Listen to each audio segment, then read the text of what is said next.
All right, we are live. Well, hello everyone. Welcome to a live stream edition of the Biblical Anarchy podcast, project of the Libertarian Christian Institute, part of the Christians for Liberty network. So this week and every week on Biblical Anarchy, we seek to live counterculture to the empire of man and to instead seek the kingdom of God by unpacking what the Bible teaches about government, authority, and human relationships. I am your host, Jacob Winograd. Today, so we're doing a live stream version of the show. We're going to be doing more of these actually in the coming year here at LCI, not just my show, but you'll probably be seeing more live streams in general. So make sure you're subscribed to our YouTube channel and all that so you can check that. We will be getting on Rumble and all that stuff too. You know, we're a little behind the times here, but we'll be on Rumble and Odyssey and all that stuff here soon, doing live streams as well and having important conversations with interesting and well-informed guests, such as our guest for today. Our guest for today is someone who is returning to the show for his third time now and probably is well known in my audience already if they are fellow libertarians. His name is Kyle Anzalone of the Libertarian Institute and also antiwar.com. Kyle, thanks for joining me tonight. How are you doing? Doing good. Thanks for having me back on the program. Yeah, of course.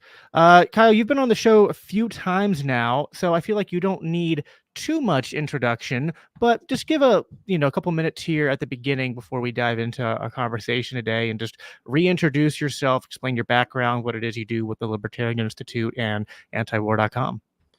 Yeah, so Kyle Anzalone, I am the news editor at the Libertarian Institute, and of course Scott Horton founded the Libertarian Institute 2015 or 2016, and I've been with them pretty much since the start. So about 8 years there, started off just posting things on the blog and slowly, built into more and more. And now I write daily news stories for the Institute and produce my podcast, Conflicts of Interest, which once a week, Connor Freeman joins me as the co-host for that show. Typically, I just do Monday, Wednesday, Friday episodes of the show. Although over the past month or so, there's just been so much going on that I've been putting out shows nearly every weekday, just in an effort to keep up with the amount of news. And then on top of that, I am the opinion editor at antiwar.com. That's a position that I assumed from Scott Horton about 5 years ago now. And so if you go to the antiwar.com and look at the viewpoint section and the spotlight article every day of the week, I curate those articles. And decide kind of what goes up there along with the rest of the team at antiwar.com. And then I also write news articles for antiwar.com on the weekend. Awesome. Yeah, I imagine it's probably hard for you guys to find a consistent schedule for content because you're kind of reacting to live news and whatnot, and sometimes you just gotta go where the stories go. That's sort of why at LCI we're starting to gear up and do more live content, and specifically I've been the one who's kind of been pushing to do more of it, mainly because and I think other people on the Christians for Liberty network cover foreign policy, but I tend to be the one here at the Christian Institute who does the most of it. And it's like, sometimes it's like, hey, if we do it through our normal scheduled programming, I'm talking about stuff 4 weeks after it happened by the time it gets through the rotation. So live streams help to at least get, some more live reactions and updates and conversations. So that will segue from that into what we're here to talk about today. So unless you've been sleeping under a rock, you probably know that there was a pretty big big in terms of views and then big in terms of just like the impact of the event itself. But the interview that Tucker Carlson had with Vladimir Putin, this is huge because not only is it like kind of the first, I think, major sit down interview Putin's given probably in a long time, and then like really since this recent war broke out, and then he's doing it with Tucker, who was the biggest like cable news TV news host in the country, and then got basically fired and now has his own online show that's bigger than his old cable news show.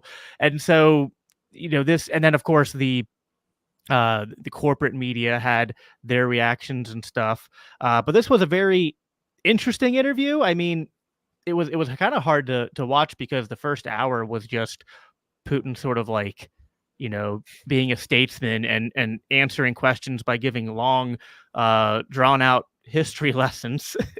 But so I wanted to have you on because I know, although you cover a lot of different topics, but I know Ukraine and Russia has been one that you've been focusing on over there at the Institute and antiwar.com.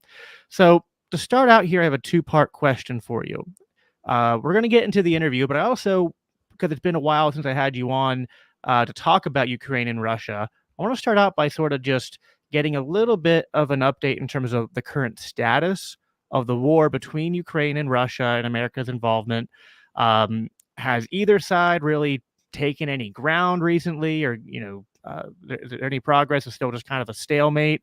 And then also, is there any update in terms of like potential peace deals or anything like that going on, potential resolutions on the horizon or anything like that? So we'll go ahead and kind of get us caught up to date in terms of what's happened over the last 6 to 12 months since we last talked about this. Yeah, so I guess if we're looking at the past 12 months, the biggest thing that happened was the summer counteroffensive that Ukraine launched last year. Now, this was something that was signaled for months. It really, since February of 2023, people were aware that the counteroffensive was going to, well, in fact, they were talking about in November of 2022 after they had a somewhat successful counteroffensive in the fall of that year. But really, starting in February or March in 2023, the US and its allies started leaking that they were helping Ukraine to plan the summer counteroffensive. And so in response, Russia just did a massive defensive buildup. They stopped trying to take territory in Ukraine. They planted mines. They had 3 lines of defenses, and they were well prepared for the Ukrainian counteroffensive. Now, importantly, too, the Ukrainian counteroffensive, the troops were undertrained, they were under equipped, and they lacked air support. And so what happened was that the Ukrainian troops, at the urging of Ukraine's Western backers, were marched into Russian front lines in what the West acknowledged was high casualty tactics, and they were just chewed up. I mean, they ran into a Russian buzzsaw and were completely chewed up. And so this created major problems for the Ukrainians in the fall of 2023. They're starting to lack troops, they're starting to lack equipment. And now we even, just in the past couple of weeks, have had some pretty major admissions from Western press. The Washington Post reports that a lot of Ukrainian brigades are at 35%, so roughly 1/3 the strength they should be. The troops that are there are they're engaged in combat far too often, right? And so it's supposed to be that troops are only on the front line for 3 days at a time before they rotate out, but those are frequently being extended. The troops, any new troops that go to these brigades that are understaffed, are far undertrained. And so and one of the ways they're trying to make up for the troops shortage is to put these troops on the front lines that haven't been in combat before. And so it's just an absolute nightmare. The big equipment shortages facing the Ukrainians are 155 millimeter shells and air defense systems. And so the U.S. recently came through.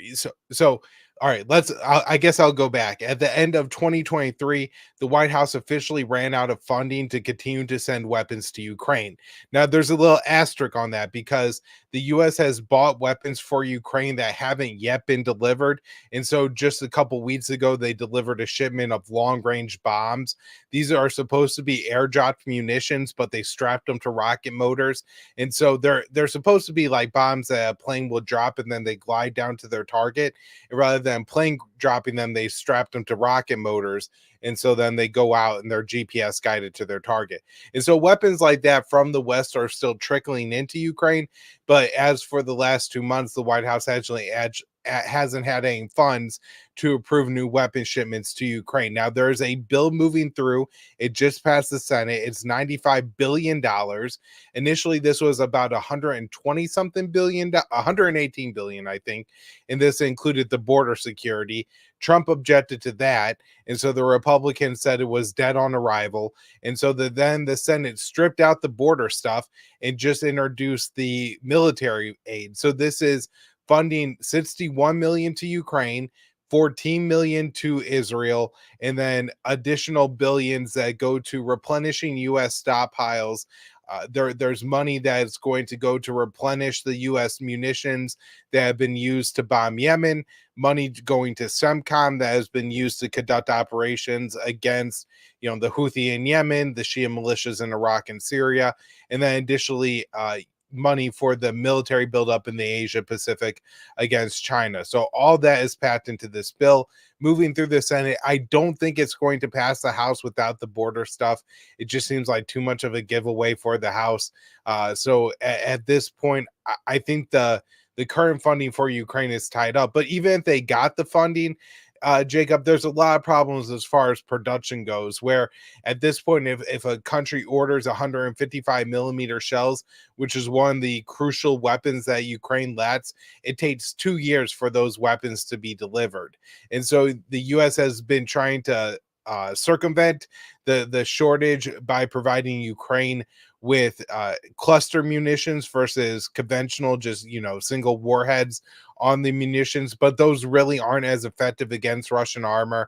And even then, Ukraine is pretty much out of them. And additionally, they're running out of air defenses. The U.S. has actually cut a deal with Japan where Japan altered their constitution so they could send Patriot interceptors that are licensed from Raytheon to be made in Japan by Mitsubishi.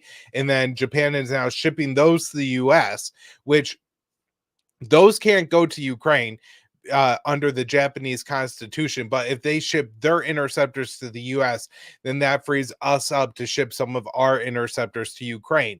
And all this is absurd and just shows the logistical problem and the shortages in the U.S. stockpile. So, very short, Jacob, it's not good for Ukraine right now. And this is being admitted in mainstream media outlets. The Business Insider just had an article today all about how bleak things are looking for the Ukrainians. And even a Norwegian military intelligence officer recently said that Russia is not facing those same challenges. They have a massive reserve of troops that they could draw from, but they really haven't needed to so far. And additionally, their economy is equipped for the wartime, and they are producing weapons and ammunition and not facing the same shortages that the Ukrainians are. So far, there hasn't been a whole lot of territory changing hands. And some people look at this as maybe a success of the Ukrainians, that they're really wearing down the Russian offensive. And it just I think it depends on how you look at what the Russian strategy is right now, where Russia has said that they plan to achieve their goals militarily, but that doesn't necessarily mean that they're going to use their military to conquer all the Ukrainian territory they want. I think Putin's strategy at this point is to fight the Ukrainians until a collapse of the Ukrainian military, right? The goal isn't to take Ukrainian territory. The goal is to keep the Ukrainians fighting until their military can no longer defend Ukrainian territory, at which point he's going to issue Kiev a list of demands that they don't have a choice whether or not to accept. I think that's kind of the way the Russians are looking at this. And so for people looking at the war right now and not seeing a whole lot of territory changing hands, I think that's a part of the Russian strategy. And a part of that reason is it's to take a lot of territory. It's going to cost you a whole lot of troops and a whole lot of lives, but kind of slowly advance. You could do that without taking a huge number of casualties. And so I think that's the Russian strategy at this point. That's just my interpretation. For people who want to look at it differently, like the Russians are just throwing wave after wave of young men at the Ukrainians, and they're only gaining a few meters of territory. I don't think if you look at the battlefield and kind of what's going on, that's really how it's playing out. But some people are presenting it that way. Either way, Russia is slowly gaining territory, and Ukraine is slowly running out of young men and arms to fend off the Russians. Right. Yeah. So, it Oh, doesn't wait, can really. I add one thing? Oh yeah, That sure. that was pretty this was a big news story this week. So, Zelensky, the president of Ukraine, also fired the head of the Ukrainian military, Zaluzhny, this week, and there's a lot of speculation as to why that was going to happen. Uh, there was some speculation that he was going to promote the head of the Ukrainian intelligence to the head of the military. And that suggested to me that maybe Zelensky thought there was going to be a major collapse on the front lines and was preparing to wage more of a counterinsurgency than actual war. But he ended up appointing somebody who was just a loyalist. And so I think it was just a political move by Zelensky to try to oust somebody. In the one of the most popular figures in Ukraine is Zaluzhny, who was, just until he was fired, the head of the military. I think this is going to backfire for Zelensky. I think the Ukrainians are in for some major defeats coming up, and the fact that Zaluzhny got out of town when he did may actually kind of increase his reputation in Ukraine, not hurt it. What is the sentiment of the Ukrainian people, as far as you can tell? I mean, from us observing from what we can observe here in America.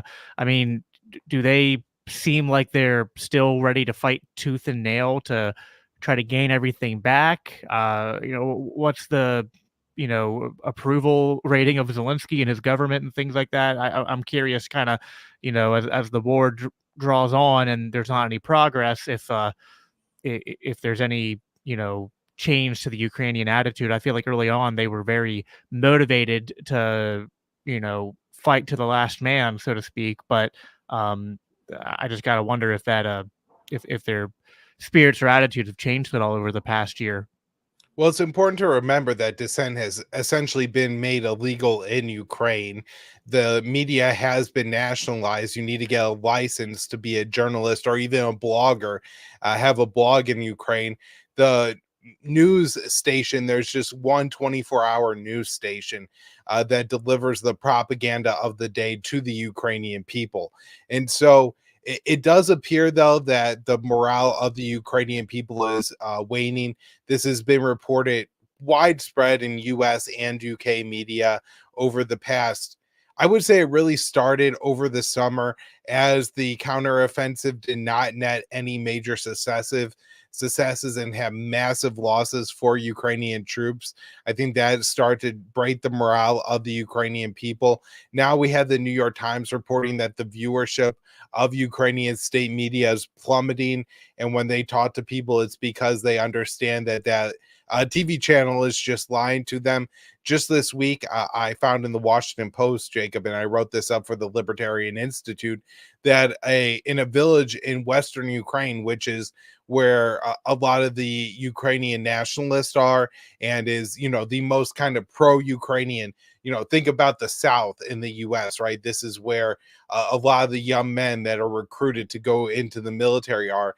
And women from the town barricaded the road because they heard a rumor that a recruitment official was coming to town to conscript some more of their men. And so we're starting to see anti-draft protests in Ukraine. And in fact, part of the reason that Zelensky split from Zaluzhny was over Zaluzhny wanting to draft another 500,000 young men and drop the mandatory conscription age from 27 to 25.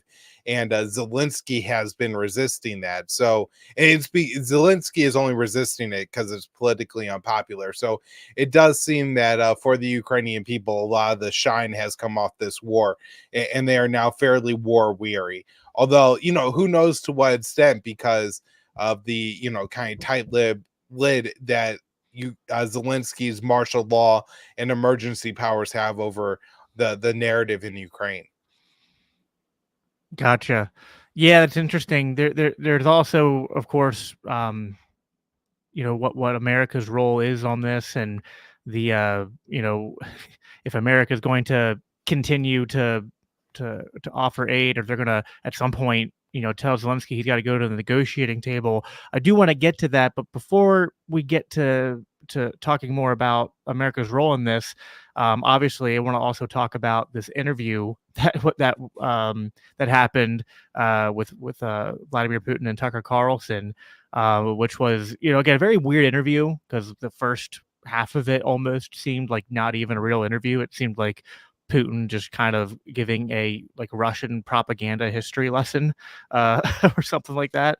But it was definitely still monumental. And then, as the interview went on, it seemed to get better. Tucker was able to ask some really good questions, including, grill Putin on some things. He wasn't just pitching him softballs there the entire time. I was especially surprised how hard Tucker went at the pushing to bring bring home the one American hostage there. He didn't just back down immediately. He kind of kept pressing him on that, which, it's like anytime you're like sitting in front of the president of Russia and like, the journalist pressing, it's like, ooh, I'd be a little nervous to be asking those questions to Putin like that. So Tucker's definitely got some stones on him, so to speak.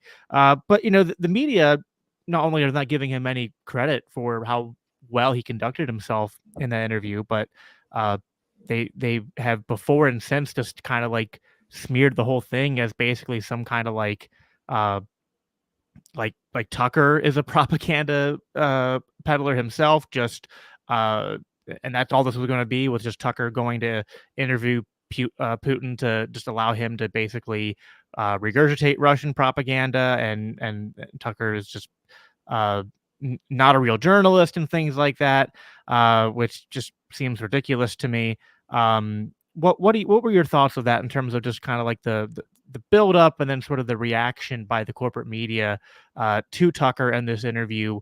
And also I'm curious, I haven't had a chance to ask my friends and family and non-libertarians what their thoughts were on the interview, but I'm curious.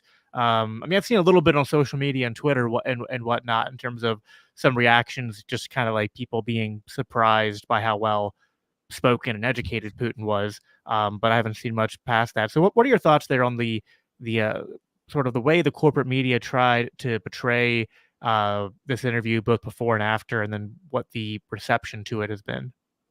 Yeah, so I guess that's one of the hardest things about even talking about this interview, because in a way you want to call Tucker Carlson a hero and be like, this is one of the greatest pieces of journalism that we've seen in several years. And on the other hand, he honestly just did a good job. I feel like he challenged Putin a little bit. And everybody's talking about the 30-minute history lesson that Putin gave at the start of that interview. It's not like Tucker just let him ramble through that. He asked him several times, like, hey, kind of what's your point here? Get to what you're saying. But if anybody's seen an interview of Putin in the past, he tends to do this thing where, he just goes on. Now, this is another place where, by comparison, it really shouldn't be that big of a deal that a leader, a nationalist, leader of a country, could speak for a half hour about the history of his country. Somebody like RFK Jr., I'm sure, could go on for a half hour about the legacy, say, of the Fourth Amendment, right? And why that's important. And he could talk about all these different American figures and what the British did in colonial America and how that developed into what we have today and how that's now been eroded. And giving a 30-minute history lesson about your country when you're the leader of that country shouldn't be some great thing. But I suppose it was a greater length of time that he covered, though. Like, America is such a young country. Where Putin started out like in like the 9th century and traced it all the sure, way to but present. So, but I get your point. Yeah, like if you're a statesman, or even like probably just your average citizen, would be able to give a somewhat, you know, decent enough summary of the history of their country. So you would certainly expect that the head of state would be able to do so as well. right, but nobody could imagine either Trump or Biden giving a 30-minute coherent explanation. You know, even if you feel like Putin was just giving you propaganda the whole time, it was a linear explanation for the question that Tucker Carlson asked. It certainly went on for a while, but you know, I feel like Putin maybe thought that this was his one opportunity to really talk to the American audience. And I think if you were talking to a Russian audience, that style would have been much more engaging than, you know, kind of what we're in used to in the US, which is, you know, 2 or 3 minutes is a long time in a row for any of our politicians to speak, right? So I mean, 2 sentences is a long time for our current president to speak, so yeah, for me a single sentence is quite an accomplishment at times for again, for either Trump or Biden at this point. So you know, to see Putin do that is kind of wild. I think for some people it was probably somewhat humanizing to just see him sit there, be calm, explain things. It seemed lot, you know, again, even if you think it's propaganda, it seems logical, it Yeah. seems reasonable. Well, and like the biggest thing that I came away with is now 2 things are happening at the same time, right? Like, 'cause, like, we're libertarians, so we just view any head of state and we're programmed to just view them with suspicion and understand the power dynamics, sort of like the public choice theory and things like that, you know, the incentives that are at play. But on the other hand, it's like, okay, the last I mean, really more than 2 years, the last, like, from, like, 2016 to now, Russia and Putin have been, you know, increasingly portrayed in the media and by our politicians as this like force of evil, like this boogeyman, almost in like the most cartoonish ways possible. And then you hear him speak for 2.5 hours, especially at the beginning where he's giving the history. And although he's also a statesman, it's like, okay, he's also a human being. And you know, I think even from a libertarian perspective, I often think sometimes maybe libertarians were too quick to attribute, you know, like true maliciousness or malice to people in government rather than just kind of like they're reacting out of incentives and you know, probably their own selfish ambitions too, but they're not these, you know, evil caricatures necessarily all the time like we might make them out to be. And especially to like a normal person, you know, watching it, um you know, I'd be surprised if, yeah, like you said, there wasn't at least somewhat of a humanizing element there to it to be like, oh, like this is the voice and the demeanor and the mind of this great devil that the media has been trying to, you know, hype up for the last few years. Like at the very least, I'd imagine it's hard for people, even probably, you know, huge staunch supporters of Ukraine. Like I can't imagine there's not a little bit of cognitive dissonance going on there if they honestly, you know, watched and listened to that entire interview. Because I mean, you can say what you want about Putin. Definitely, again, a statesman acting out of self-interest of his country and portraying things in a certain way, but you don't get the sense listening to him that, like, he's this bloodthirsty monster who's set on, you know, expanding Russia to some giant, you know, world empire, like his motives are made out to be. Yeah, and I think that's the important point, not to say that what everything Putin said here was right, or that he wasn't trying to justify a war that he elected to wage or anything like that. It's just to point out that he comes off as a rational actor, and the US media and the US government for years has tried to portray him as the new Hitler. And you know, we could talk about Hitler historically, I guess, but certainly in the American mind, Hitler is this awful leader who killed at the cost of his own success, right? And that's, you know, kind of how people have been trained to view Putin, as this irrational actor who would choose to kill before, you know, even putting the success of his own people first, you know, the national security of his own people first. He would rather kill Ukrainians because he just wants to commit a genocide. And I think that Right. is kind of what this rational conversation indicates. Now, I want to point out that I thought Tucker did a pretty good job throughout the interview. I thought some people maybe lavished a little too much praise on Tucker here. I mean, it wasn't the greatest thing that's ever happened, but our standards are just so low for journalism right. anymore. No, but that's what I was gonna say. But the Yeah. standards are so low that you couldn't imagine another journalist doing this. And all the journalists that were so self-righteous about how, oh, Tucker is just Putin's puppet, he's just gonna let Putin spread propaganda. None of those journalists have ever asked any world leader a tougher question than Tucker asked Putin. 2 or 3 times through the interview, I felt like he really pressed Putin. Now, there are times where I guess the one question I would have liked to, hear him ask that I don't think he really did is, what about the costs for Russia? What about the cost for the Russian citizens, the dead Russian young men? Um, in Russia, they've kind of touted their economy, and some people I think have over exaggerated how good the Russian economy is. Look, they've shifted to a wartime economy. I'm a libertarian who believes in Austrian economics. I know that's going to blow up in their face. This isn't good in the long run for Russia. So, Putin, do you regret if you could go back, would you say yes, knowing that 20,000 or whatever number of young Russian men have died so far?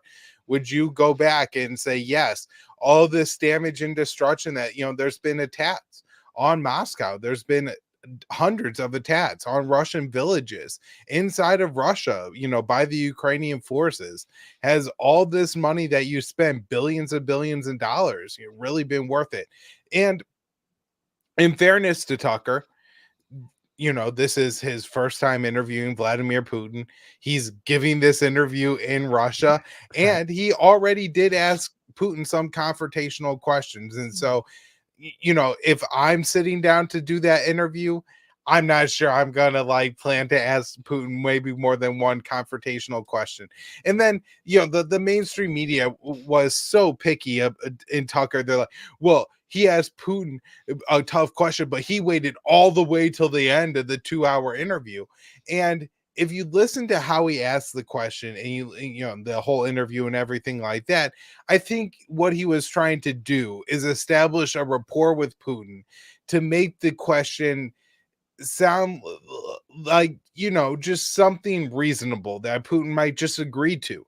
And I don't think that anybody should have expected that Putin was going to say to Tucker, yes. And think about it from an American perspective, right? If a Russian journalist came to the US and said, can you right now agree to release this Russian activist? Well, there's some complications around that because, in the US, we have certain laws. And so, maybe the president can issue a pardon and say, oh, yeah, I'll issue a pardon. But if I could just see some complications arising from Putin saying yes to the question. But the point is that Tucker brought it up and kind of presented to Putin in a way like, hey, this is something you could do to show some goodwill towards the American people. Maybe you might want to think about doing it. And so maybe Putin will think about doing it. And so a lot of credit to Tucker for how he handled this, certainly like a B+, A- effort here. Yeah, I agree with that. So one of the selling points of the US support of Ukraine has been the talking point that Russia will invade Poland and other Eastern European countries next if they aren't stopped in Ukraine. And so Putin was asked about this point blank by Tucker, about the concept of if there's being any reason to fear that Russia wants to even conquer all of Ukraine, let alone planning other expansionist efforts.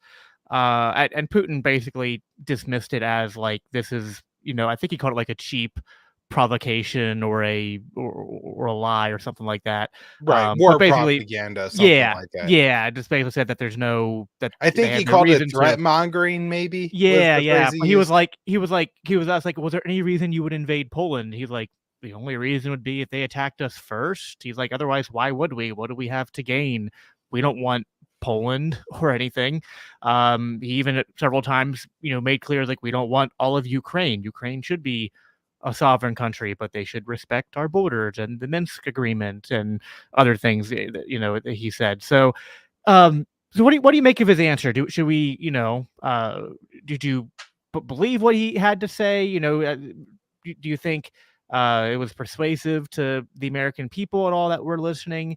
Beyond just his answer, like, do we see any evidence of Russia having, imperial or expansionist manifestations in their, sort of like planning, or in sort of like the consciousness of the people or the government? So yeah, I certainly don't think you should take Putin out of his word for it, just because why would you, right? But you could look at other, pieces of evidence and kind of see that Russia doesn't seem to have their sights set on Poland nets. The first reason, just the logistical one, being the war in Ukraine has not been a cakewalk for the Russians. Certainly, I think Russia thought that they would be done with this conflict far sooner than they have been. And so just the ability of the Russian military to go fight a war with and conquer Poland seems pretty far-fetched at this point. Ukraine is not a NATO state. There are not NATO forces actually fighting there. They don't have a NATO air force. They have limited amount of US and NATO weapons. And even that has been enough to cause Russia a lot of problems. And so the idea that Russia is going to move on from Ukraine when they can't even break the Dnieper River and go on to Poland nets is a fairly, just absurd conclusion to jump to. I guess the next, point to make is that if you have listened to Putin, especially since 2008, he has made it very clear that Ukraine was a red line.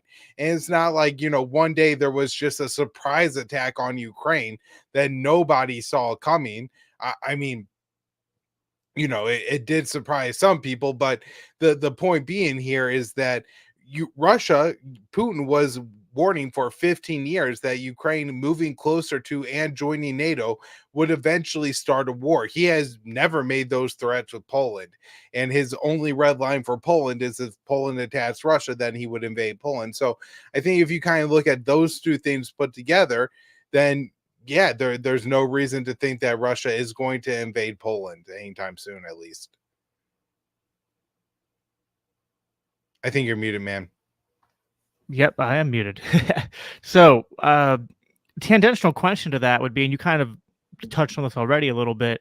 I mean, is there even like a realistic scenario in which Russia, militarily or economically could afford to try to expand? I mean, it seems like what they're going after in Ukraine, although I think they definitely kind of, took their shots, so to speak. But even then, I don't know. It doesn't seem like they ever reacted with the intent of conquering all of Ukraine, as if as if they wanted all of it. I think it's always been over these disputed territories along the border, and being upset with the idea of Ukraine being part of NATO, and then the construction of like the missile launchers in Poland and other places. So, but beyond just if they had the desire to, like, do they even have, you know, the means to, if they wanted to try to, make any expansion? Because it seems, like you said, like they haven't exactly even had a cakewalk just trying to take the bits that they've tried to take from Ukraine back. Yeah, you just don't see the capability that Russia would have. And additionally, if you look at, and this is something that that Putin brings up in the interview with Tucker, there was an agreement between Russia and Ukraine in, so first of all, I should go back, right? Prior to the war breaking out between Russia and Ukraine in February of 2022, there was agreements and talks between the US and Russia to prevent that war. So Russia, I think Putin felt like he went to war with Ukraine as more of a last resort, not a primary attempt. And in those agreements with the US, Putin didn't even want the Donbass. He wanted the Minsk agreement enforced, which Right. gives autonomy to the Donbass, but keeps the Donbass as a part of Ukraine. And, I think this is important to how Putin actually viewed Europe prior to the invasion of February 2022. If the Donbass is a part of Ukraine and they hold national elections, then Ukraine is probably going to end up electing candidates who are at least not European centric, right? They're going to elect candidates that, and this was Zelensky at the time, that either wanted a relationship like acting Ukraine as a bridge between Europe and Russia, or more Russian oriented candidates like Yanukovych, who was the president of Ukraine, who was overthrown by the U.S. twice, and the last time was in 2014, of course. So these, Russia wanted Ukraine to be a buffer state, and to do that, you need a sufficient amount of people in Ukraine who are not the Ukrainian nationalists, and those are the ethnic Russians living in Ukraine, and they live in eastern Ukraine. And so pre-war, Russia's plan was not to even conquer Ukraine. They didn't want to do that. And if you look at the agreement from February and March and April of 2022, that again, Putin has talked about, Fiona Hill, who is a Obama era advisor, has talked about in the US, the Turks, the Israelis, the UN, the Ukrainians, all these different parties have admitted that this agreement existed. Russia was willing to pull back to the pre-February invasion lines. They were going to allow the Donbass to remain a part of Ukraine. Again, they want Ukraine to be a buffer state, not to have invaded and controlled Ukraine. They only saw that as a last resort option. Right. And as you alluded to, this is something that, maybe to the American public seemed like it was out of left field, but to libertarians and anti-war activists, foreign policy, junkies who stay informed, this is something Putin's been talking about for a while, and that was something that Tucker and Putin covered in that interview. Putin kind of covered the history of 1991 to present day, which includes a lot of broken agreements, such as like not 1 inch in terms of NATO expansion after the the end of the Cold War and the reunification of Germany. It was very one of the premises that Russia was operating on there was that Germany be reunified, and then NATO would not expand any further past that.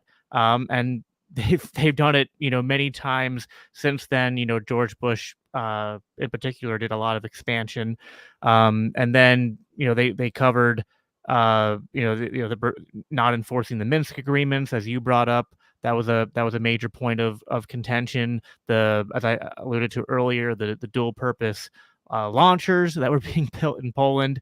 And so Tucker asked Putin if all these things together were viewed as a provocation to war. And this is sort of what we've been talking about, all of us libertarians, for the last couple of years, is that this didn't come out of left field, and that even though we would not agree with Putin in terms of, like, we're not going to say that the invasion was morally justified. Well, no, it was still an act of aggression that's cost innocent Russians and Ukrainians their lives. But if we're going to just understand how nation states work and what their incentives are, and also, like, let's just, what's the standard of what warrants military action in the eyes of the American government, and then how are other governments going to act if they're using those same standards? That's what we've been talking about. So Tucker, and I have the quote here. Here's what he said, word for word. He said, "I just have to ask, you have said clearly that NATO expansion eastward is a violation of the promise you were all made in the 1990s. It is a threat to your country. Right before you sent troops into Ukraine, the Vice President of the United States spoke at a security conference and encouraged the President of Ukraine to join NATO. Do you think that was an effort to provoke you into military action?" And then Putin's response was, "I repeat once again, we have repeatedly proposed to seek a solution to the problems that arose in Ukraine after the 2014 coup d'etat through peaceful means, but no one listened to us. And moreover, the Ukrainian leaders who were under the complete U.S. control, suddenly declared that they would not comply with the Minsk agreements. They disliked everything there. They continued military activity in that territory, and in parallel, that territory was being exploited by NATO military structures under the guise of various personnel training and retraining centers. They essentially began to create bases there. That's all. In Ukraine, they announced that the Russians were a non titular nation and at the same time passed laws that limited the rights of non titular nations. Ukraine, having received all these southeastern territories as a gift from the Russian people, suddenly announced that the Russians were a non titular nationality in that territory. Is that normal? All this put together led to the decision to end the war that the neo-Nazis started in Ukraine in 2014. I want to get to that neo-Nazis part in a second there, because some people might have been, kind of surprised to hear Putin be talking about denazification and Nazis in context to this conflict with Ukraine. But just what do you think there of that question by Tucker and answer by Putin? It seemed to, again, it'd be one thing if it was just Putin saying this, but it's like this is all the stuff that we've been saying and independently sort of like verifying with third party sources on our own. By way I mean like libertarians and particularly, guys like you and Scott and Connor and those over at the Libertarian Institute, antiwar.com. And often, backing up what Putin says with exact quotes from U.S. personnel who have said, like, yeah, we know this. We know we're crossing red lines. I think it was, I forget her name, but I think it was like Bill Clinton's uh, uh, Secretary of State, or at least someone in the Defense Administration, who repeatedly warned, I think Bush and Clinton, that like, hey, Ukraine is like this red line. Like, you guys need to, stop openly flirting with this idea. Like, they take this really seriously. So what did you think of that question and answer there? Yeah, and there's been a lot of Cold War era American officials who really did oppose NATO expansion and saw how it would provoke the Ukrainians. And so I guess a couple of things I would point out.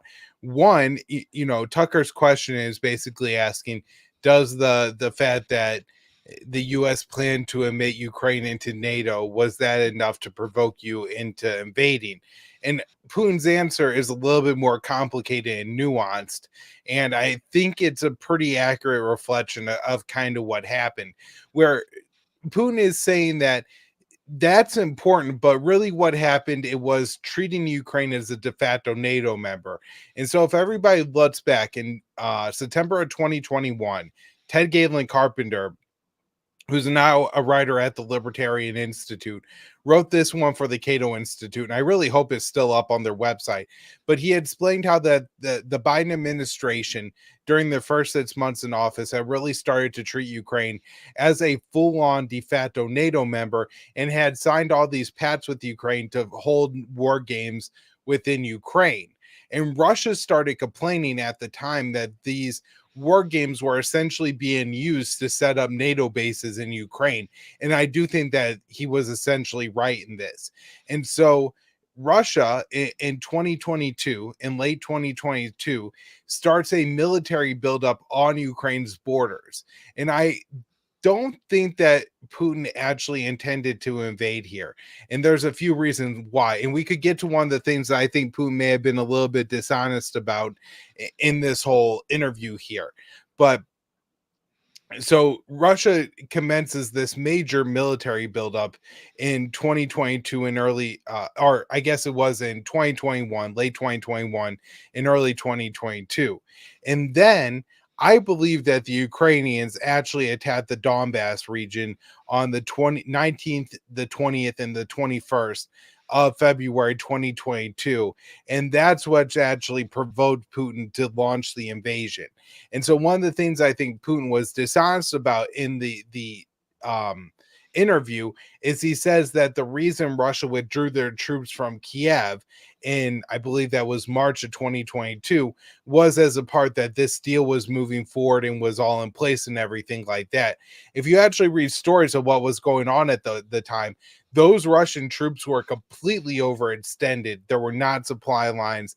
They did not have access to supplies.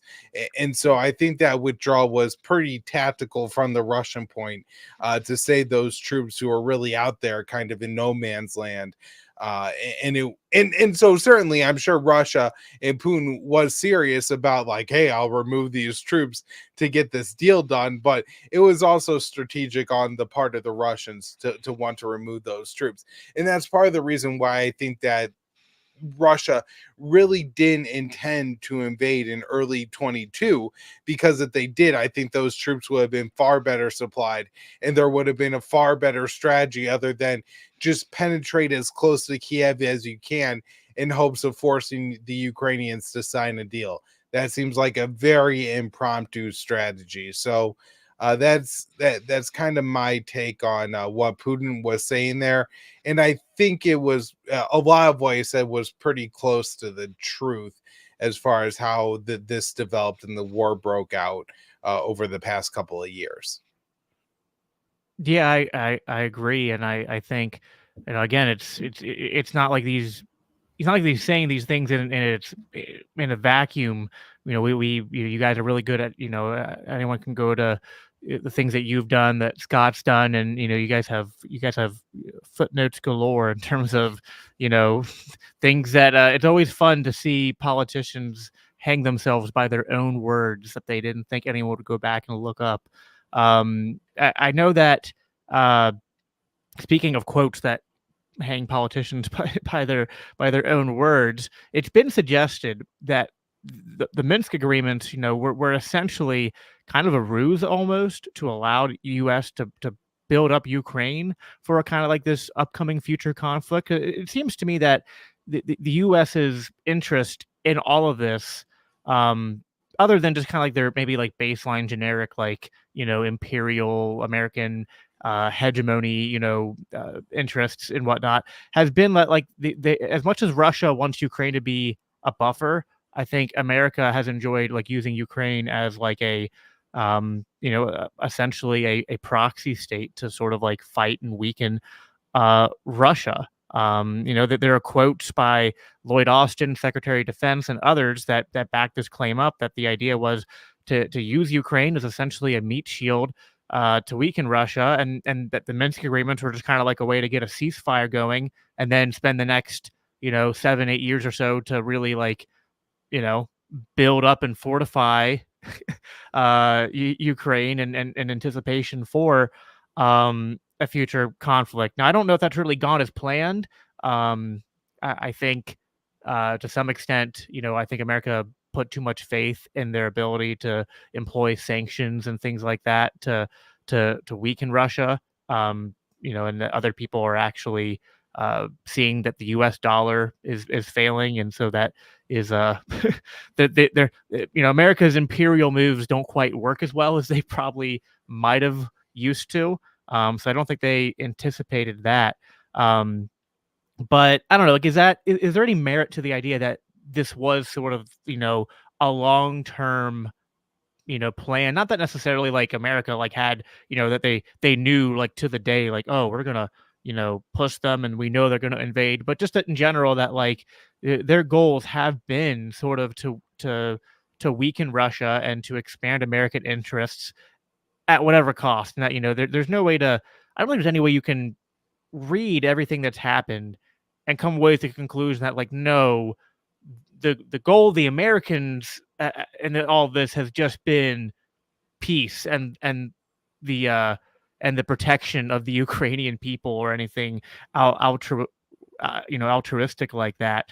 Rather, it seems to me that there's a high level of imperial bloodlust and apathy to human life. And I'm not saying there's not apathy to human life on the other side, but again, just this whole narrative of like it's just the good guys and the bad guys, and it's the big evil country invading the small innocent country. It's like, what, like, I mean, the Ukrainian lives are innocent, but the government and the U.S. government, they certainly have a lot of blood on their hands too, I think. What are your thoughts? Yeah, so in part it depends on who you're asking about, right? Because there's a lot of different people in the U.S. government, and I think they have a lot of different motivations and a lot of different perspectives on the world and how long they look at timelines, right? And so if we're talking about maybe Hillary Clinton or Victoria Nuland, Jade Sullivan, yeah, I really do think that these people are the one. When I talk about how dark I think the Ukraine policy is, these are the people who I actually think are committed to that policy. I think Joe Biden's probably in that category too. I think there's other people like Lloyd Austin, the Secretary of Defense, who are a little bit more reactionary. And it's not necessarily this like big overarching goal to provoke Russia into this destabilizing war to set back Moscow's ability. But you know, is more just like Russia invaded Ukraine. Okay, what do we do now? Right? Like there's never a concern about the past. It's just what next? What next? What next? And so, you know, you end up being in a really bad position by doing that, but it's not necessarily as nefarious and well thought out. And so I think for a lot of the US political establishment, they see Russia as a perpetual threat to the US, and worse, particularly in the past few years, have seen Russia as a major and growing threat as it's moved closer to China. And so ultimately, for a lot of people, the war in Ukraine is not about Ukraine. And to some extent, it's not even about Russia. It's about weakening China's ally in Russia, right? And so it's weakening Russia on its own isn't enough of a goal for them. It's weakening China's ally Russia that's really what they see as the ultimate goal. And so when Russia invaded Ukraine, Hillary Clinton cackled on MSNBC and said it's going to be just like Afghanistan. Right? She was talking about the Afghanistan when the Soviets invaded. That awful, awful war that saw, I mean, the Soviets committed some vicious, vicious war crimes in Afghanistan. You know, they would just like drive their tanks over villages and crush people in their homes, poison wells, really just horrific things to do to people. Between 1 and 2 million people dead, Afghans dead, right? And so when Hillary Clinton was laughing, she was laughing because it killed a lot of Afghans, but also it's a big factor in the collapse, at least, you know, by the mainstream establishment narrative of what happened to the Soviet Union. A major part of that collapse is because of Afghanistan. And so I think they saw the ability in Ukraine that they saw in Afghanistan, where, yeah, maybe millions of Ukrainians will die in this war, but it will inflict a cost on Russia that will either break up Russia or you know, leave it in a severely and long-term weakened state. And so that's really, I believe, what they were talking about here was turning Ukraine into a insurgency that Russia was going to have to, you know, fight against these neo-Nazis on the Ukrainian side for years and years and years. So I think what's actually happened in Ukraine from their perspective has been a huge success. Because, Jacob, we haven't even gotten to the insurgency that Russia will have to fight yet. They're still fighting the Ukrainian military that was supposed to collapse in February of 2022. And so for me and you who see the Ukrainians no longer being able to field an army because they've completely run out of young men as the most horrific thing we've ever heard of. You know, fighting Russia to the last Ukrainian, that was something I was warning about. That wasn't something I was saying that the US should pursue. And that's literally the road that we are going down at this point. And Hillary Clinton, Victoria Nuland, and others see this as a success because, yeah, it's obliterated Ukraine, but it's also weakened Russia, right? Like that was the whole goal, to weaken Russia here. And so, yeah, I think that was the U.S. policy. Yeah, and you know, as a Christian and speaking to my primarily Christian audience, and those who listen to my show regularly will have heard me say this, but you know, the idea in Christianity, it says in Romans 12, where we're supposed to live at peace with all as far as it depends on us, and I think that has to extend to governing leaders to hold them to that same standard. Even the sort of like the Christian doctrine of like a just war theory says that war is only just if all options of peace have been totally and utterly exhausted. And I'm like, okay, like look at what's happening here. Like look at what you and I are breaking down. Like again, Russia and Vladimir Putin. We're not saying that government is you know just filled with a bunch of angels, right? Certainly not. But again, the idea that like, well, the Ukrainian government and the American government are just the good guys here, and that they were acting with just exhausting every possible effort. They had so many peace talks and so many peace deals, and they just kept trying to pursue peace, and Russia just broke all these agreements and just kept on acting violently and lashing out violently. It's like it's not what happened. And anything, although the invasion is unjustified, I see a lot more instances of America instigating. By America, I mean the government, but by the government instigating problems and the American government breaking promises and conniving and trying to manipulate, than I do Russia. And Russia, to the extent that, uh, they're a state acting out their incentives. And I'm like, you know what?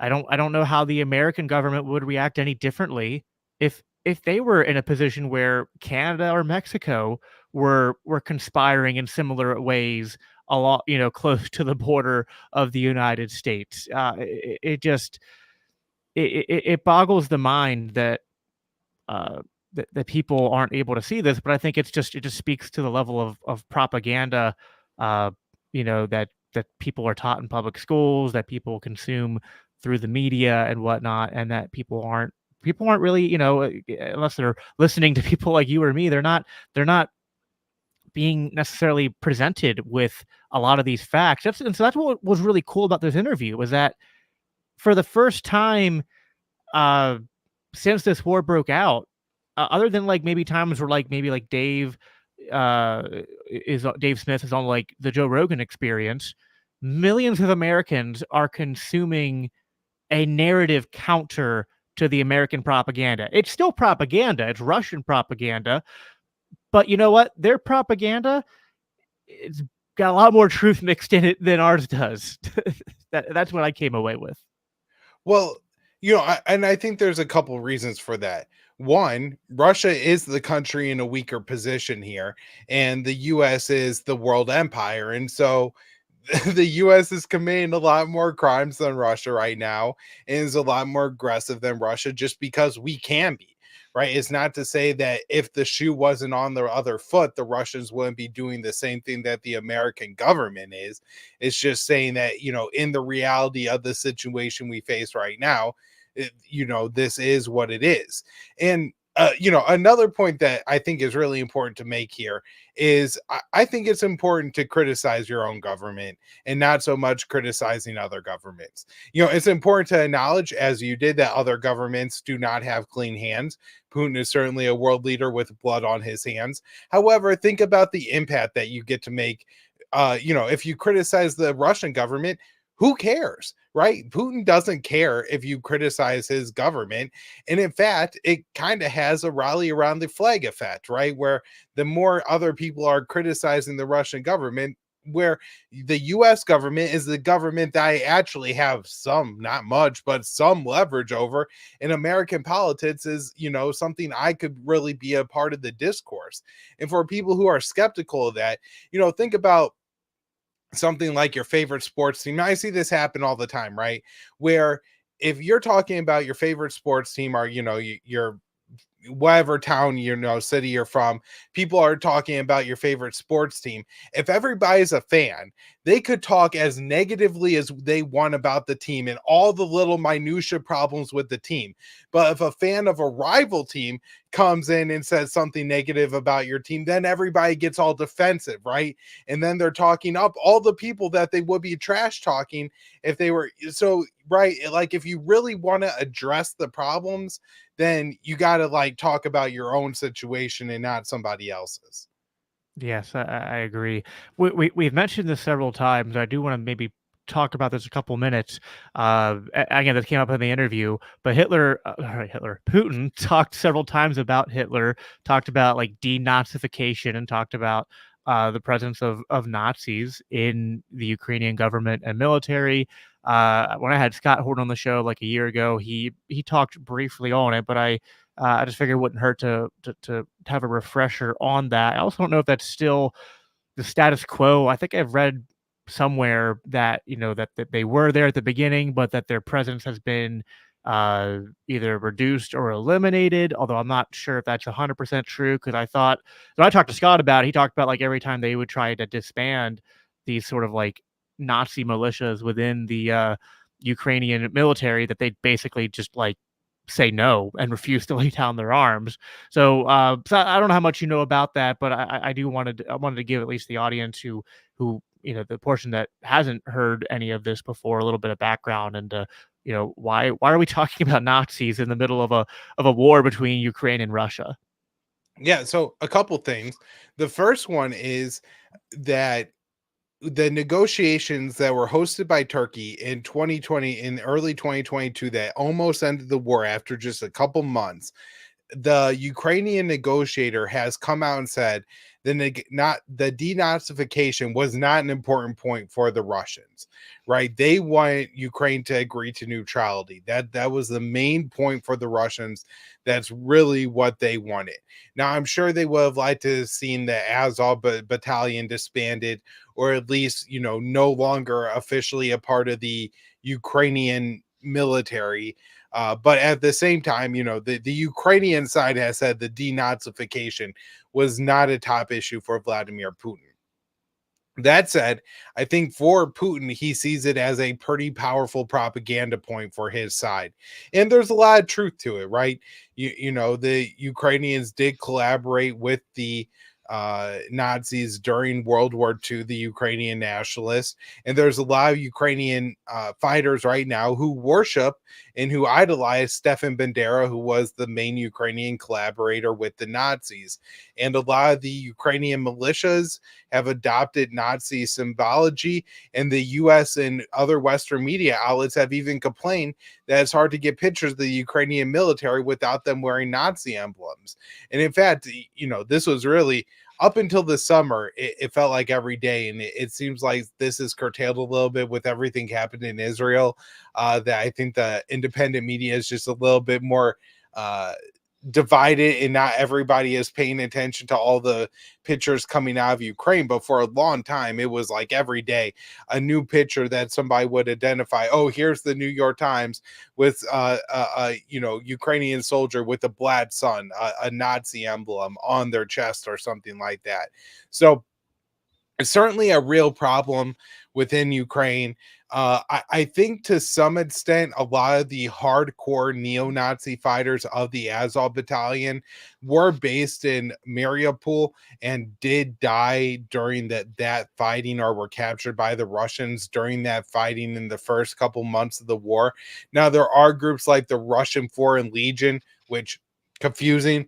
Russian Foreign Legion, it's a pro-Ukrainian fighting group, and its leader and a lot of other members of that group are openly neo-Nazis.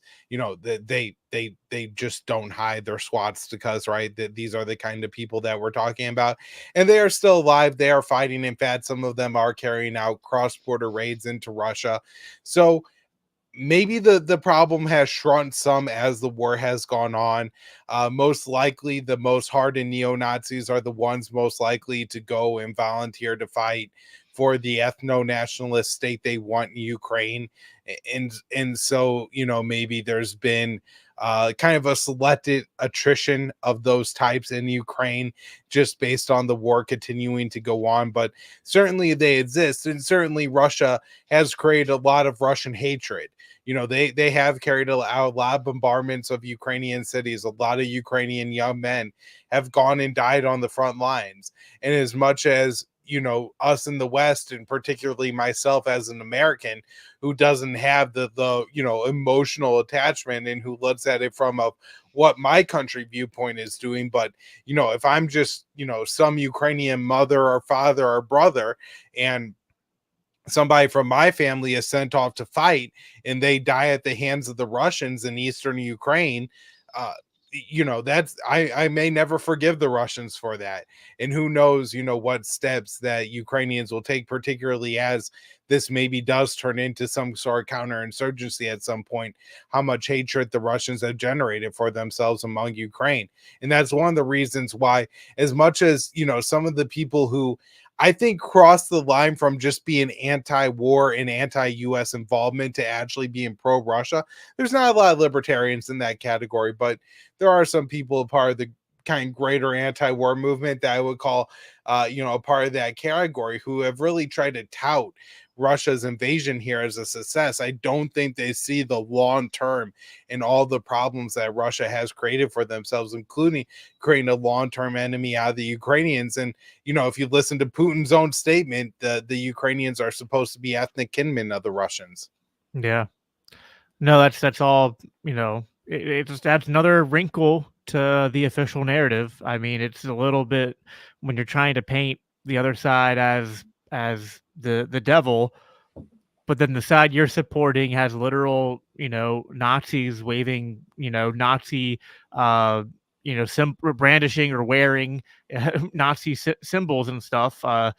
Again, it just speaks to the fact that this is not reducible to good guys versus bad guys like the American propagandists would have you believe. So, we're as we're coming to the close here, I have two things I want to cover quick. One, what's holding back an end to the war? I can't tell. Washington. Sometimes, well, yeah, and it's frustrating because I don't know. I thought when the war broke out between Israel and Gaza, that Washington officials and Biden would have the perfect excuse they needed to I'd be like, okay, they're at least going to we need to close the chapter on this, and so we can go on to the next one. But then they're still discussing more spending bills, like you talked about at the top of the show, and and then the second part of this question, or the second question that ties into this, is we have elections coming up, and that seems to probably be what's kind of complicating this. I always feel like part of the problem when you're talking to the average American about foreign policy is that they've never looked at a world map. They don't have any understanding of geography, and it's like, hey, so we have this proxy war with Russia that Ukraine's caught in the middle of. We have the support for Israel as they're going to war against Hamas in Gaza, and killing over 12,000 innocent Palestinians there. Last I checked the official count. That 12,000 is just the number of children. Oh, just number of children. That's right. It's more. Yeah. So just children. And then we have recent statements from Biden, followed up by bombings, saying that we need to put more pressure on Iran. And I'm like, and some people are like, well, Iran, how does Iran fit into all this? I'm like, well, forget the fact that Iran's been the prize at the neocons, and going all the way back to the what is it, the Project for the New American Century, I think is what it was called. Iran's always been kind of one of the big prizes that they've wanted. But then look at Iran in terms of what's going on, because Iran is literally just right below Russia, and then just to the north, and a little bit east of Israel. And I'm like, so look at the map, look at what our government's trying to do with almost being at least involved in. I know we don't have active troops on the ground anywhere here yet, but again, having a major as the world's empire, so to speak, now kind of having a involvement in three major wars going on, and they're all kind of right next to each other. And so I don't know what's going on in the minds of the Democrats and the neocons, but one could speculate that to make elections go the way they want to, if they were to spark more of a conflict in this greater region, that would definitely have an impact in terms of how the American voters are going to turn out and what they're going to vote for. Although I would hope, one would hope that, our elected officials would care more about, not risking some giant, escalation in the Middle East and with Russia and a potential World War III situation just to seek re-election. But I'm far too black-pilled and pessimistic of our elected officials to rule that out completely. So I don't know. There's kind of two questions there. Like, what's holding back the end of this war? And then what's kind of potentially going on here in terms of, the other things going on with Israel and now Iran? Like, what do you think, in terms of what you can tell, is sort of like the thinking there behind the actions? Yeah, so what's preventing the end of the war in Ukraine? I think point number one is kind of the one I made earlier, which is it's still paying off for the US and it hasn't even turned into a counterinsurgency yet. So I think that's number one, and that's like the long term. That's why it hasn't ended yet, and that's why I don't think it's going to end over the long term. Over the medium term, the reason it hasn't ended is because there's an election in November, and this is Joe Biden's war. He's gone to Eastern Europe and he's gone to Ukraine, and he's made a huge deal out of backing this thing. And the whole world is autocracy versus democracy, and we have to prevent the spread of dictators and all this other nonsense that he loves to talk about all the time. And so I think I don't think this is true for the American people. Let me make this clear. I think Joe Biden could still win the election if he said tomorrow, I don't care about Ukraine whatsoever. We're done. We're going home. The Republicans could laugh at him and make fun of him until November about it. I really don't think the American people care that much, to be quite honest. So I think Biden is kind of and the Democrats are kind of in a political trap of their own making on that point. So the war is definitely going to go on through November. I think it's going to go on much longer because Washington sees it as continuing to pay off. Now, as far as the Biden foreign policy and the Biden worldview, it's almost comical, right? You feel like in your childhood and kind of growing up, you learn all these lessons that sometimes you're just trying to do too much. And the solution when you're trying to do too much is to look at everything that you're trying to do, pick the most important things that you're trying to do and focus on those and get done a few things rather than, screwing up anything. And what it's been like, and this is why I picture when I think of the Biden administration foreign policy, it's like Joe Biden, Jade Sullivan, and Antony Blinken are the three stooges, and they're trying to carry like 25 to 30 bowling balls up a flight of stairs. And rather than carrying them up the stairs two at a time, they keep trying to take all 25 bowling balls at a time, and they keep falling down the stairs, tripping each other, and it's just a huge disaster because nobody could prioritize everything. Everything has to be a priority, right? And this is a huge point in the economic war against Russia.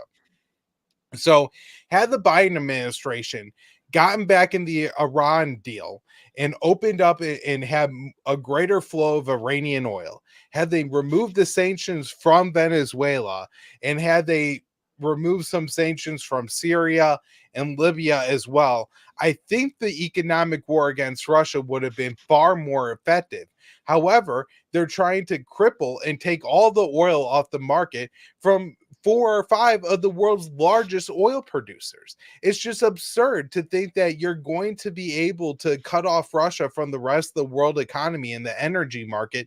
We're also trying to do the same thing to Venezuela and Iran. It's just, if you want to prioritize, if you want to try to isolate one country from the rest of the world, then you could probably have some success in doing that. But you can't do it to a dozen countries because they're all just going to band together and trade with each other. And Right. that's a large, part of why, the Russia strategy hasn't worked. And as you said, there was some hope that once things started happening in Israel, the Biden administration would shift focus away from Ukraine. And I think there's a couple reasons that hasn't happened. One is the Biden administration and Joe Biden himself are just subservient to the Israelis and Benjamin Netanyahu. And I You, think you don't want to the take a infamous 10-minute pause to answer that question if the Israel lobby has undue influence on American politics. let me look at the guy in the background here for my answer, and he's going. Oh gosh. So, uh, so, well, and look, I think Biden is ideologically and emotionally committed to Israel outside of the Israel lobby. There's this story. It's I think Biden was in a meeting with Menachem Begin, who was an Israeli prime minister. And Yeah. I believe this meeting was in 1983. So it was pretty soon after Biden got to the Senate.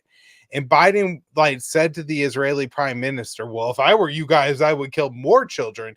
And Begin left the meeting going, this Biden guy is a real lunatic. Like he is bloodthirsty. And so this, like Biden's love for Israel has been long standing. But I think Biden has essentially kind of said to the Israelis time and time again, like, hey, you need to wrap this up soon. Hey, you need to wrap this up soon. And the Israelis keep saying to him, yeah, boss, sure, we'll get to it. Yeah, we're working on Sure it, buddy. thing. Yeah. We're yeah, we're getting there. We're getting there. We got a little bit more to go, a little bit more to go. And it's dragging, and we're at 4 months now, right? So this is dragging on and on and on. I don't think the White House really thought that they would still be supporting Israel like they are 4 months into this. And so the reason they haven't shifted priorities is because they don't think they have to. Now, it obviously is a constraint because Israel needs artillery shells and air defenses just like Ukraine does. And even Zelensky has admitted to this while not trying to step on the toes of the Israelis too bad and not incur the wrath of the Israeli lobby in the United States. So I look, unfortunately, I don't think this is going to tie the Biden administration's hands.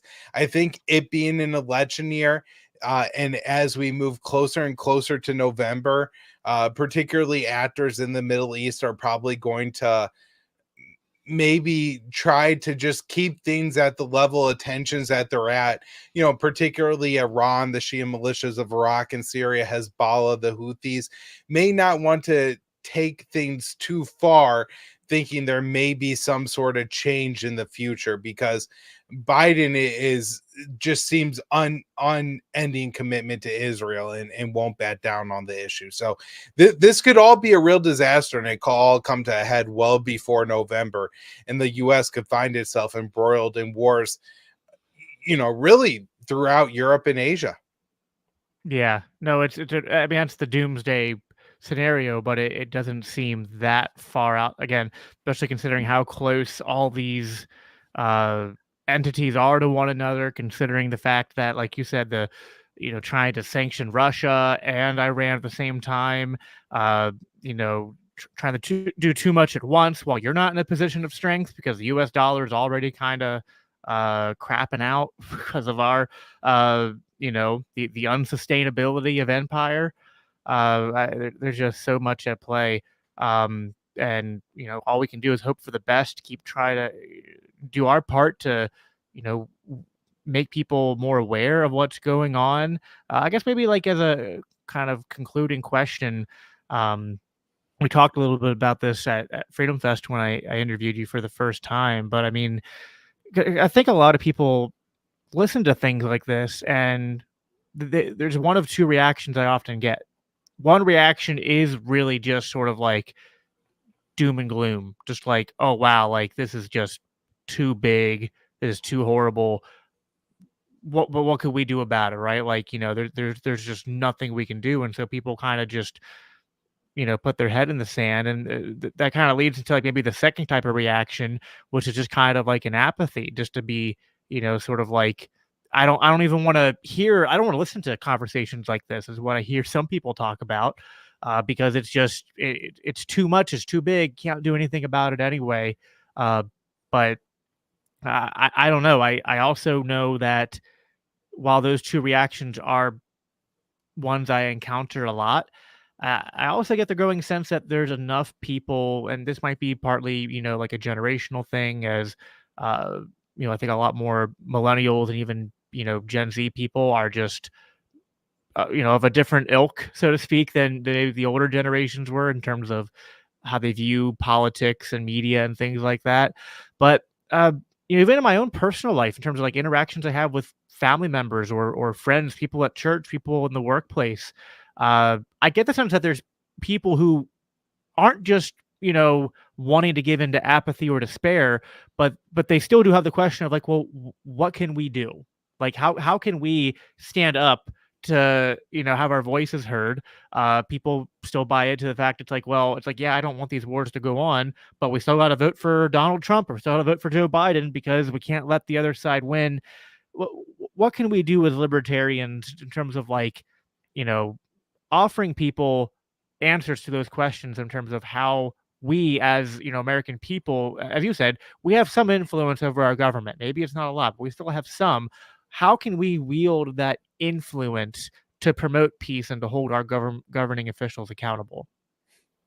Yeah, I mean, it's hard, right? Because we're just people, we're just voters, and there's the military industrial complex, which is going to feed millions of dollars back into the coffers, in the pockets of the leaders in Washington, right? And so, we're working against some very powerful interests right here. I would say this is the time I think that we had the most power and influence, and so when don't give your vote away, right? There's always this sense of like you have to vote for candidate X because of candidate Y.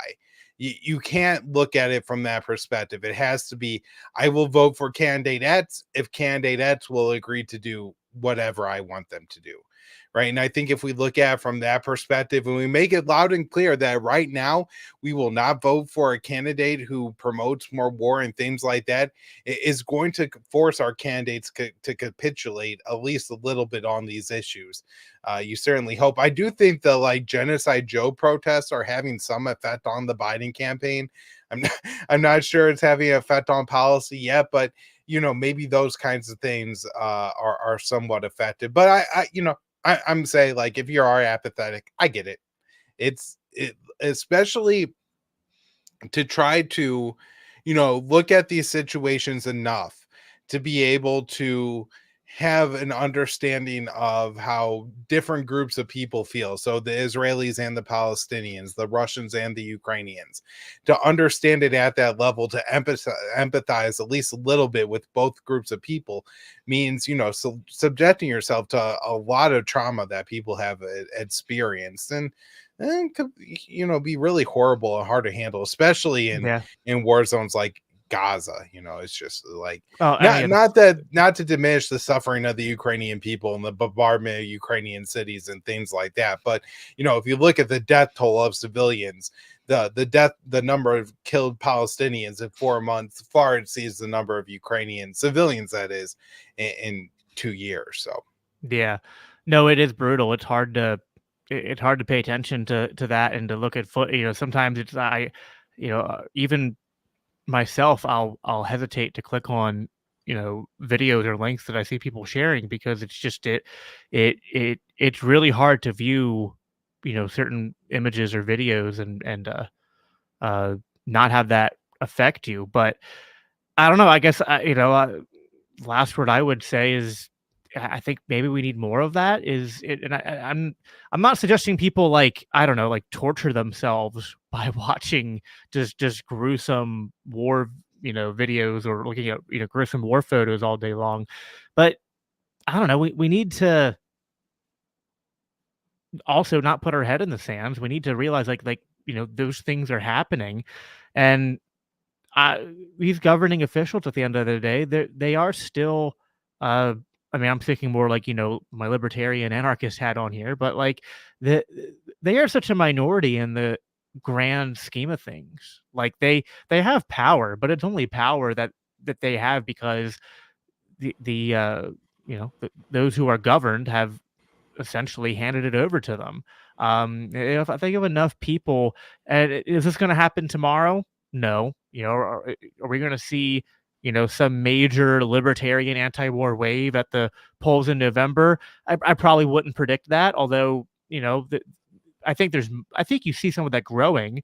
I think that's partly what's made RFK somewhat of a popular, in sort of like independent, dissident circles. Although I certainly wouldn't advocate voting for him because he's uh, still he's only good on like maybe one and a half of the wars that we've brought up here today. So I mean, but hey, one and a half's better than zero. So again, I can still appreciate his presence. But I don't know. I mean, like looking to the future, I think the seeds are there, the ground's fertile. That if enough people who are listening to this are able to share conversations like this, to come away with this and just encourage in their own local spheres of influence for people to be more well informed. I'm somewhat optimistic, maybe not like over the short term, 6 to 12 months, not super optimistic. But over the next 4 or 5 years, I'm somewhat optimistic that, and the anti-war sentiment in this country, could continue to grow and make a major impact. So that's my thoughts. Kyle, I want to give you the last word here in terms of just sort of like, bringing all this together in terms of, again, understanding where where these conflicts are at, what to look for, maybe over the next 6 to 12 months, and really keep an eye on what key things might happen that we should be focusing on both before November and the elections and afterwards, and then we'll close out from there. Yeah, so I guess with Ukraine, the thing to keep an eye on is the funding bill. And what happens with that is probably going to really determine the path forward. And so rather than going down, option one, option two, option three, I'll just say keep an eye on that. And then once it happens, check out an episode of my show or start reading antiwar.com, the news section, for a couple days, because we'll probably have you up to date on what that means for the future, depending on what happens in Congress around that bill. So yeah, and I mean, I guess as far as looking to the future goes in the anti-war movement, maybe I'm optimistic 4 or 5 years down the road if we get that Dave Smith 2028 run. I guess that's what we have to wait for now. Oh boy, yeah. We'll see, right? I don't know if you caught this. Angela McArdle had a post saying that there would be a big announcement from Dave Smith soon. I really hope that the libertarian movement had done such a poor job over the past year that Dave just like felt so bad for us that he was willing to leave his family and his little children to go campaign for the liberty movement, because we're just so much more pathetic. And need his help and attention so much more than his own family. But I guess that's not happening, Well, unfortunately. you So you we'll need have to to wait a drop couple of years. you guys over there at the Institute are doing too good of a job. You need to drop the ball a little bit more. Maybe that'll kick him in the butt a little bit. But no, I mean, yeah, 2024 election certainly is going to be interesting. Whoever the again, we have RFK running, Trump, Biden, whoever the Libertarians end up nominating. It's going to be interesting. Yeah, maybe Toad's the hero we need, the hero we deserve, not the one we need. I don't know. We'll see how it goes. Who knows? Someone else could announce in the next few months. It's not too late. But Kyle, I appreciate you coming on as always. And anyone who listens to my show, if you don't already, please subscribe to the Libertarian Institute and to antiwar.com. Watch Pilot's podcast and listen to the things he publishes. And Kyle, just go ahead and remind people where they can find all that. All right, the best place to follow me is on Twitter at Kyle Anzalone _ I post everything I do there. Libertarian Institute, Monday or Sunday through Thursday. I write news stories for the Institute, so you can find them there. Fridays, Saturdays, I'm writing at antiwar.com, and every day it's the viewpoint section at antiwar.com. Awesome. Well, thanks again, Kyle, for coming on. Thanks, everybody, for listening. And we'll talk to you again next time.